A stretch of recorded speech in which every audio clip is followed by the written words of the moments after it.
আজকে আমরা শুরু করতে চলেছি ক্লাস দশম শ্রেণীর নতুন চ্যাপ্টার অজৈব রসায়ন। এই চ্যাপ্টারে রয়েছে NH3 মানে অ্যামোনিয়া, H2S হাইড্রোজেন সালফাইড এবং N2 অর্থাৎ নাইট্রোজেন গ্যাস প্রস্তুতি। সেই সঙ্গে রয়েছে তিনটে acid, hydrochloric acid HCl, nitric acid HNO3 এবং H2SO4 সালফিউরিক অ্যাসিড। এই তিনটে অ্যাসিড প্রস্তুতি এবং তাদের ভৌত এবং রাসায়নিক ধর্ম এবং সেই সঙ্গে আরও বিভিন্ন রকম বিক্রিয়া আমরা। তো আজকে আমরা আলোচ্য বিষয় হচ্ছে অ্যামোনিয়া। প্রথমে চলে যাচ্ছি অ্যামোনিয়া কীভাবে প্রস্তুত। আমরা যে কোনো জিনিস প্রস্তুত করতে গেলে প্রথমে উপাদান লাগে। কী কী উপাদান লাগবে? ধরো ভাত রান্না করতে কী লাগবে? মূলত জল আর চাল, ঠিক আছে? বলে এইটা হচ্ছে কাঁচামাল। সেরকম অ্যামোনিয়া প্রস্তুত করতে প্রয়োজনীয় রাসায়নিক দ্রব্য কী লাগবে? প্রয়োজনীয় রাসায়নিক দ্রব্য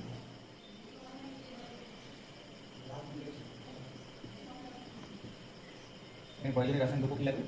দুটো জিনিস লাগবে। একটা হচ্ছে অ্যামোনিয়াম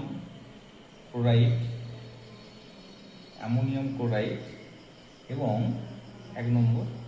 2 নম্বর হচ্ছে শুষ্ক পলিচুন, যার রাসায়নিক নাম ক্যালসিয়াম হাইড্রোক্সাইড।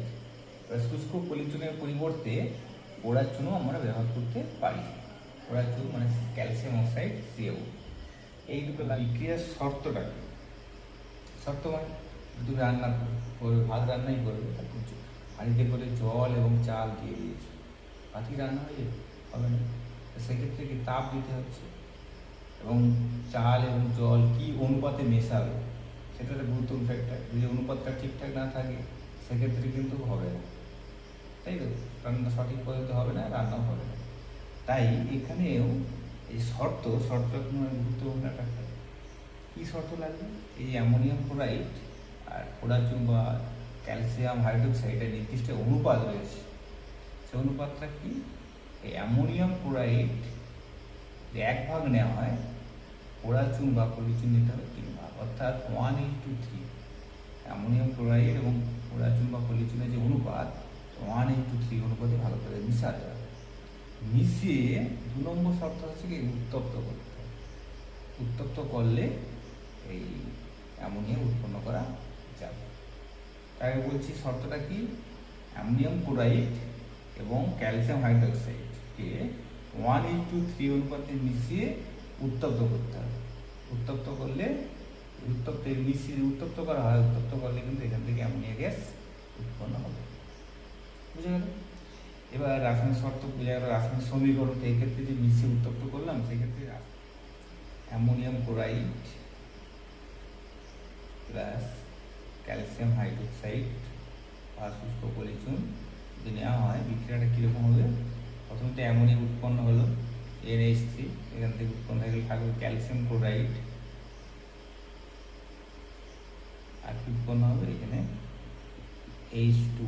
ক্যালসিয়ামের কত, ক্লোরাইডের কত আছে? 2 আছে, এখানে 1 আছে, এখানে 2 দিয়ে দেবো। 2 দিলে কি এখানে নাইট্রোজেন 2 হয়ে গেলো, এখানে 2 হয়ে গেল।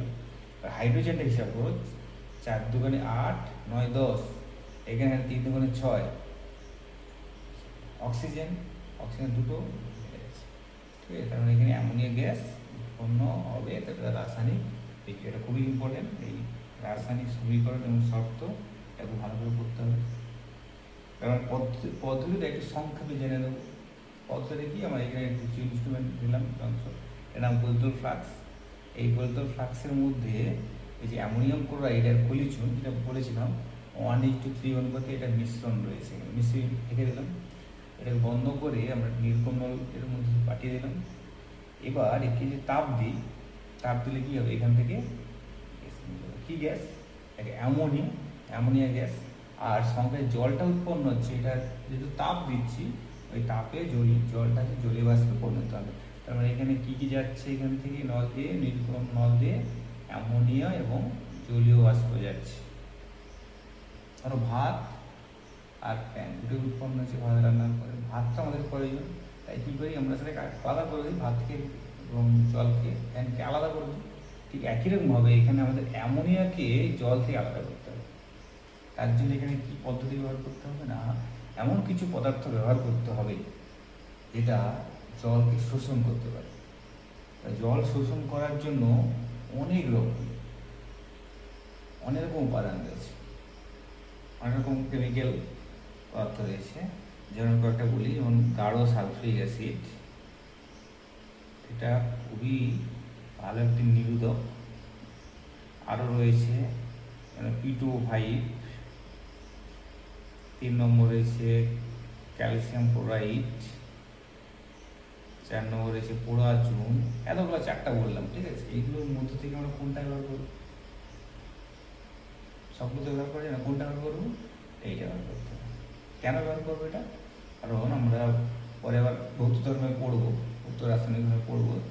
অ্যামোনিয়া একটি হচ্ছে ক্ষারীয় পদার্থ। আর এখানে দেখো এটা রাসায়নিক, এগুলো হচ্ছে অ্যাসিড ধর্ম রয়েছে। সুতরাং ক্ষার এবং অ্যাসিড বিক্রিয়া করে লবণ জল উৎপন্ন করে। তাই এই দুটোকে একদমই ব্যবহার করা যাবে না। আর ক্যালসিয়াম ক্লোরাইড, এটার সঙ্গে এটা সরাসরি বিক্রিয়া হয়ে যায়, দ্রুত যৌগ উৎপন্ন করে, তাই এটাও ব্যবহার করা যাবে না। তাই ব্যবহার করবো কি? এই ক্যালসিয়াম অক্সাইড। কারণ ক্যালসিয়াম অক্সাইড পোড়া চুনও ক্ষারীয় পদার্থ, এবং ক্ষারীয় পদার্থ বিক্রিয়া হবে, ঠিক আছে। তার মানে এই যে এখানে যেমন প্রবেশ করলো অ্যামোনিয়ার জল, কিন্তু এখানে পোড়া চুনের স্তম্ভটা দিলাম, পোড়া চুন এখানে থাকবে, সেও এই পোড়া চুনের স্তম্ভের মধ্যে দিয়ে জলটা শোষিত হয়ে এখানে কে যাবে? এখান থেকে বেরাবে যে অ্যামোনিয়া গ্যাস বেরাবে, ঠিক আছে। এবং অ্যামোনিয়া বাতাসের সংগ্রহটা কীরকম করে, শুষ্ক সংগ্রহটা কীরকম করে? দেখা গেছে অ্যামোনিয়াটা বাতাসের থেকে হালকা হওয়ার জন্য কী হবে? এখানে গিয়ে জমা হবে, প্রথমে এখানে যাবে। এর মধ্যে যে বাতাসটা আছে, বাতাসটা কী হবে? যতটা অ্যামোনিয়া গ্যাস জমা হলো, সেই পরিমাণ বাতাস এই গ্যাস জারের নিচ দিয়ে বেরিয়ে যাবে, মানে নিম্ন অপসারণ, নিচ দিয়ে বেরিয়ে যাচ্ছে, নিম্ন অপসারণ। তার মানে বায়ুর নিম্ন অপসারণ দ্বারা এখানে অ্যামোনিয়া গ্যাসটা এখানে জমা হচ্ছে। আমরা এখানে শর্ত, রাসায়নিক সমীকরণ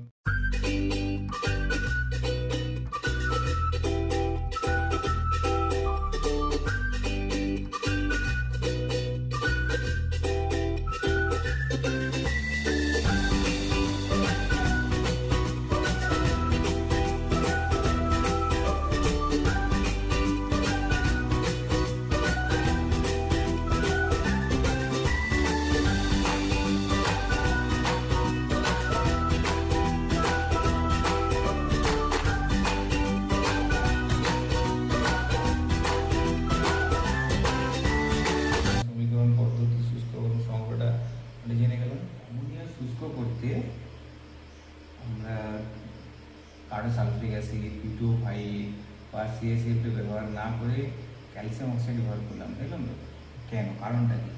দেখা গেছে এই যে গাঢ় সালফিউরিক অ্যাসিড, এটা একটি তীব্র অ্যাসিড, আর অ্যামোনিয়া যার জলীয়দ্রবণ একটি ক্ষারীয় পদার্থ। অ্যামোনিয়া ক্ষারীয় পদার্থ। এই ক্ষার এবং অ্যাসিড দুটোর মধ্যে বিক্রিয়া করে লবণ উৎপন্ন করেছে। NH3 প্লাস গাঢ় সালফিউরিক অ্যাসিড, অ্যামোনিয়াম সালফেট উৎপন্ন হচ্ছে। তার মানে অ্যামোনিয়াম পাচ্ছি না। 2 নম্বর, ক্যালসিয়াম ক্লোরাইড ব্যবহার করবো, শুষ্ক ক্যালসিয়াম ক্লোরাইড ব্যবহার করবো। এই ক্ষেত্রে দেখা যাচ্ছে অ্যামোনিয়ার সঙ্গে সরাসরি বিক্রিয়া, দ্রুত বিক্রিয়া ঘটে ক্যালসিয়াম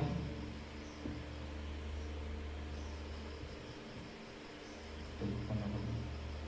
ফলে এক্ষেত্রেও কিন্তু অ্যামোনিয়া আমরা শুষ্ক করতে পারছি না।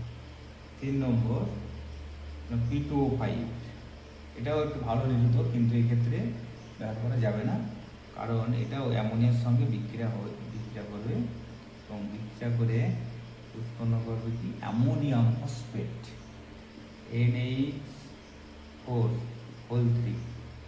PO4, অ্যামোনিয়াম ফসফেট উৎপন্ন করবে। শুষ্ককরণের ক্ষেত্রে থেকে আমরা অ্যামোনিয়া পাচ্ছি না, এক্ষেত্রে অ্যামোনিয়া আমরা পাচ্ছি না। এই সমস্ত কারণে আমরা অ্যামোনিয়া শুষ্ক করতে এইগুলো না ব্যবহার করে পোড়া চুন ব্যবহার করা। পোড়া চুন ক্ষারীয় পদার্থ, তাই অ্যামোনিয়ার সঙ্গে কোনো রকম বিক্রিয়া হবে না, কি হবে? পেয়েছি আমরা অ্যামোনিয়ার ভৌত ধর্ম। ভৌত ধর্ম সাধারণত বর্ণ, গন্ধ, স্বাদ, দ্রাব্যতা, ভৌত ধর্ম। এখানে অ্যামোনিয়ার বর্ণ কি? অ্যামোনিয়ার বর্ণ নেই, বর্ণহীন গ্যাস। এর গন্ধ, গন্ধ রয়েছে তীব্র ঝাঁঝালো গন্ধ রয়েছে। এই তীব্র ঝাঁঝালো গন্ধের মাধ্যমে আমরা অ্যামোনিয়াকে ভৌত ধর্মের সাহায্যে শনাক্ত করতে পারি। দ্রাব্যতা, এটা অত্যন্ত গুরুত্বপূর্ণ একটা ফ্যাক্টর। দ্রাব্যতা হচ্ছে এটি জলে অত্যন্ত দ্রাব্য। কীরকম? H2তে 1 আয়তন জল, তাতে প্রায় 1150 আয়তন অ্যামোনিয়া দ্রবীভূত পারে, মানে অত্যন্ত দ্রাব্য। এটা হচ্ছে ভৌত ধর্ম। এবার আরও কিছু ভৌত ধর্ম সঙ্গে জেনে নিই। ধরো এই অ্যামোনিয়া তো গ্যাস, স্বাভাবিক অবস্থায় গ্যাস, উৎপাদনের ক্ষেত্রে গ্যাস উৎপন্ন হয়েছে। তো ওই গ্যাসকে আমরা তরলে পরিণত করবো, অ্যামোনিয়াকে তরলে পরিণত করবো। তরলে পরিণত করার দুটো উপায়। একটা হচ্ছে উষ্ণতা কমাতে হবে, -33.4 ডিগ্রি সেন্টিগ্রেড উষ্ণতায় এটা তরলে পরিণত হবে, অ্যামোনিয়া গ্যাস থেকে তরলে পরিণত হবে। আরেকটা উপায় আছে, 10 ডিগ্রি সেন্টিগ্রেড উষ্ণতা এবং চাপ 6 atm চাপ, এটা যদি প্রয়োগ করা হয় সেক্ষেত্রেও অ্যামোনিয়া গ্যাস তরলে পরিণত হবে। ঠিক আছে, যে কোনো একটা তুমি সংজ্ঞা আকারে প্রকাশ করতে পারো যে অ্যামোনিয়া গ্যাসকে 10 ডিগ্রি সেন্টিগ্রেড উষ্ণতা এনে 6 atm চাপ প্রয়োগ করলে বর্ণহীন তরলে পরিণত হয়, তারপর হচ্ছে তরলে অ্যামোনিয়া। এটা বলতে হয় কোনো জল থাকে না, তাই এটা একটি যৌগিক পদার্থ, এর কোনো ক্ষারীয় ধর্ম নেই, তাহলে জল অ্যামোনিয়ার পরে এই অ্যামোনিয়ার জলীয় দ্রবণ। এবার যার আপেক্ষিক তাপ, আপেক্ষিক যে গুরুত্ব 0.08 আপেক্ষিক গুরুত্ব এবং 35% অ্যামোনিয়ার জলীয় দ্রবণ।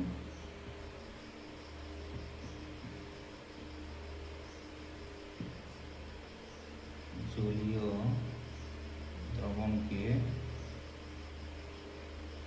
বলা হয় লিকার বা লাইকার অ্যামোনিয়া।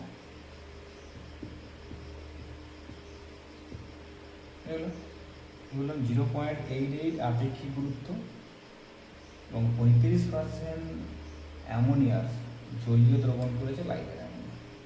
এই বুঝতে পেরেছে লাইকার অ্যামোনিয়া বা লিকার অ্যামোনিয়া এবং তরলের মধ্যে একটা পার্থক্য রয়েছে। প্রথমে তো সংজ্ঞা বলতে পারো, সংজ্ঞাটা যেগুলো একটা বলে দিলে আর এই সংজ্ঞা বলে দিলে।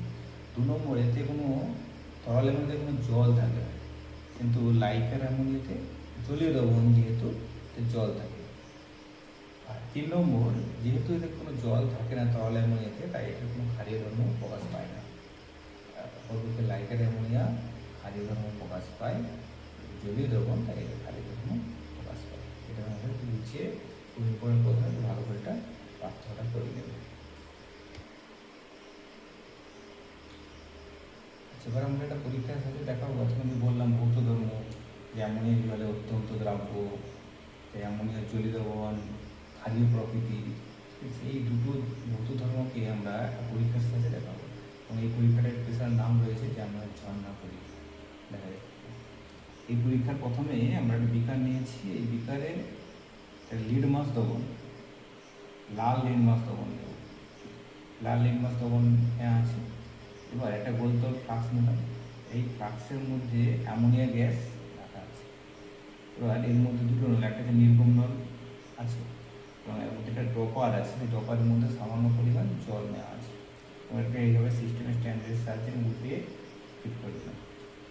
এবার আমরা কী করব, এই ড্রপারটাকে প্রেস করে কিছু পরিমাণ জল এর মধ্যে পাঠিয়ে, এর মধ্যে কিছু পরিমাণ জল চলে এলো। জল আসার সঙ্গে সঙ্গে, যেহেতু একটু আগে বললাম যে অ্যামোনিয়া জলে অত্যন্ত দ্রাব্য এবং 1 আয়তন, H2তে 1 আয়তন জলের মধ্যে প্রায় 1150 আয়তন জল দ্রবীভূত হতে পারে। মানে যেই জল এসে গেল সঙ্গে সঙ্গে প্রচুর অ্যামোনিয়া দ্রবীভূত হয়ে যাবে, অত্যন্ত পরিমাণ দ্রবীভূত হয়ে যাবে। ফলে কিছুটা জায়গা শূন্যস্থানের সৃষ্টি হবে। এখানে চাপ অত্যন্ত কমে যাবে এবং শূন্যস্থানের সৃষ্টি হবে। এখানে চাপ কমে যাওয়ার কারণে এদিকে এই তরল লিডমাস দ্রবণ এখান দিয়ে নির্গত হতে হবে। হবে, ফোয়ারার মতো লাল রঙের ফোয়ারার মতো তৈরি করতে হবে। এবং সেই দ্রবণটা যখনই এখানে এসে জমা হবে, লিটমাস দ্রবণ, যেহেতু অ্যামোনিয়া ক্ষারীয় ধর্ম হওয়ার জন্য, ক্ষারীয় ধর্ম প্রকাশ করার জন্য জলীয় দ্রবণ, এটা নীল হয়ে যাবে। ছিল লাল লিটমাস, হয়ে গেল কি লাল লিটমাস দ্রবণ হয়ে গেল নীল। তার মানে এখানে দুটো ধর্ম পরিষ্কার, একটা হচ্ছে অত্যন্ত দ্রাব্য অ্যামোনিয়া, এবং অ্যামোনিয়ার জলীয় দ্রবণ নীল। এই ফোয়ারার পরীক্ষার সাহায্যে কিন্তু দেখানো গেল।